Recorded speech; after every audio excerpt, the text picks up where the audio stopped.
everybody, welcome back to another installment of our Book of Sorrows series. Today we're going to begin Act 6. This week is really a foundational week and sets the scene for how the rest of our history in the Book of Sorrows is going to unfold. If you want to join me in the live discussion of this story, we stream these videos every week on the Dames of Destiny Twitch, Wednesdays, evening CST time. So come and hang out. So make sure you grab your hunters this week, grab those grimoire books, and find a nice, cozy place to read in the Dreadnought. Last week, we discussed the swords and sword logic, as well as the death of Oryx's two sisters. We discussed how these swords have helped the Hive expand by creating this new dimension to dwell in. They call them sword worlds. These worlds are the capitals of the Hive. They're the centers of communication, trade, and power. But what in the world is this sword logic deal that comes up a lot in the Grimoire cards? Well, it's the manner in which sisters learned new skills. They developed new strategies. We talked about how it's filling up the perks in your subclass or in your gun.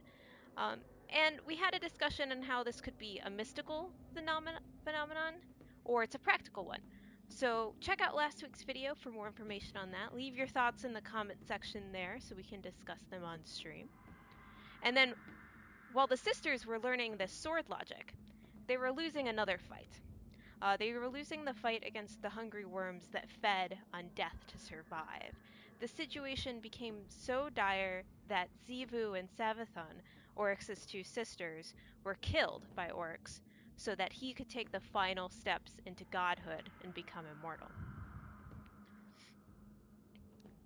This week we're covering parts 29 through 34, and things get a little wackadoodle here.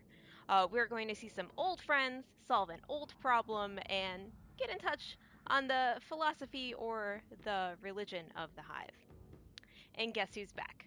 Our favorite sisters. So last week when Oryx killed his sisters to gain their death logic, he did it so that he would learn if he died in his sword world how to come back. But the sisters didn't learn this skill, so how are they back? Remember, throughout this whole story, the sisters are always described as based off their main attributes: navigator, warrior, cunning. They became the physical embodiment of these ideas. So once Oryx gained his power to talk with the deep after killing the godworm Akka, after he killed his sisters, he began to wage war on a vast empire. During the course of this war, his sister Xivu Arath was resurrected because she is the embodiment of war. It calls to her soul and it consumes her. Savathun returns based on a strategy employed by Oryx. He did the friend of my enemy is my friend kind of deal. He tried to get a whole people to attack Xivu, but instead he lured them into a trap. The cunningness of this deceit revived Savathun, and our motley crew of sisters were all reunited to wage war for another 1,000 years. But this is when our old problem came back. One of the reasons the Hive are always fighting is because it serves their gods, and their gods are only sustained on death. This means if killing goes down, the worms that are inside the sisters are literally eating them away. So what's the solution to this old problem that we've had for the last 20 cards? Well, the rise of the tribute system. It's pretty simple. Oryx came up with this really good strategy. Whatever level you are in the Hive hierarchy, and if you go back to part 4, we talk about this, you use what death essence you need, and the rest you give as tithes for tribute up to those above you. Once you get to the rank of knights and wizards, they have a little bit more discretion with how they use this tribute. They use it to sustain themselves, and then they use it for extra purposes before giving it to those above them. The same goes for the Ascendant Hide, and then for the Knights, Wizards, and Ascendants, it's really a dog-eat-dog world. If you are too greedy and use too much power, others are going to kill you and take your power. Eventually, a huge river of tribute is flowing up to the sisters who are now able to feed their worms without concern, and they also use it to study the deep. So you can see the spot that we chose this week is the tribute flowing up to Oryx to sustain his worm. This death essence, if you will. So what is this deep? we keep talking about it. It came up back when the sisters were on the fundament, and we haven't really talked about it much since. The easiest answer to this question is that the deep is the darkness that plagues the traveler. There's a bit more to it than that in the Book of Sorrows here. On the fundament, the deep is described as a place where people just didn't go. It was out of the deep that came the worm gods that have been ruling over the hive for the last millennium. But the worm gods seem also to revere the deep. It's not just like a birthplace, but an actual thing. The cards in which Oryx talks to the deep makes it seem more like a person and less of an entity or a place or a location, almost like the devil. Regardless, the deep is the centerpiece of a large religion. The philosophy of the deep's religion can be summarized in this line in part 32. If life is to live, if anything is to survive through the end of all things, it will not live by the smile, but by the sword. Not by the soft place, but in a hard hell. In the cold, hard, self serving truth that there is one ultimate arbiter, the only judge, the power that is its own metric and its own source, existence at any cost. If the deep is a being, then it can be killed and defeated. I think this is setting us up for a future conflict between Oryx, or his sisters, and the deep. Now remember, we haven't seen Oryx's sisters, and as far as we know, they're still alive at this point, so they could come back in future expansions. Um, they could be fighting this entity called the Deep and trying to gain its powers.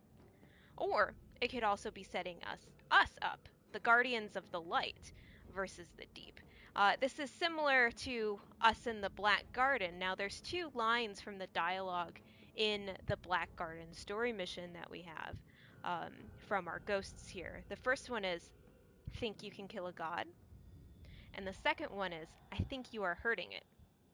This dialogue lends itself to the idea that the darkness and the deep could be the same being, and that this being is able to be hurt and to perish permanently. So there's lots of deep lore stuff going on here, and we're going to continue that theme with tonight's card. Tonight's card is part 34, More Beautiful to Know. Sometimes I wonder if I'm a nihilist. I don't do much except break things. And that's what they say about me. We could have had a great civilization if it wasn't for that damn Oryx and that damn hive. They don't believe in anything but death. You know, the only way to make something good is to make something that can't be broken. And the only way to do that is to break everything. I'm glad I learned that the universe runs on death. It's more beautiful to know. But I'm lost somewhere strange. I think Savathun and Xivu Arath are trying to steal the tablets from me. They must have cut off my tribute while I was away communing with the deep. I love them so dearly. No one else is clever or strong enough to try to break me. No one else can give me this gift. Once, long ago, I killed Xivu Arath on her war moon. She blew up the whole moon to kill me with her. She was laughing in joy, and I was laughing too. A whole moon! It was a waste of a moon, but it taught me how to save myself from exploding worlds. I love mighty Xivu more than a moon loves the tide. I will kill her for this. Over and over. Forever and ever. When I get home from my wanderings in the deep, I will take back my throne. I'm going to have children. That's what I need. Sons and daughters to love and kill. Well, you guys can see that our sisters are back at it again, trying to outdo each other, trying to continually kill each other. Um, and this time, Oryx is going to bring some more players to the game. What do you guys think of these crazy sisters? Do you think this cycle will just go on, or will eventually Oryx end up wiping them out? And what roles do you guys see these children playing in our story, in the future, and in the religion of the deep, and how they're going to be built into the hive hierarchy? Make sure you pop your comments and your thoughts into chat or in the comment section below here, and I will see you all next time for part 7 of the Book of Sorrow series. Bye, everybody!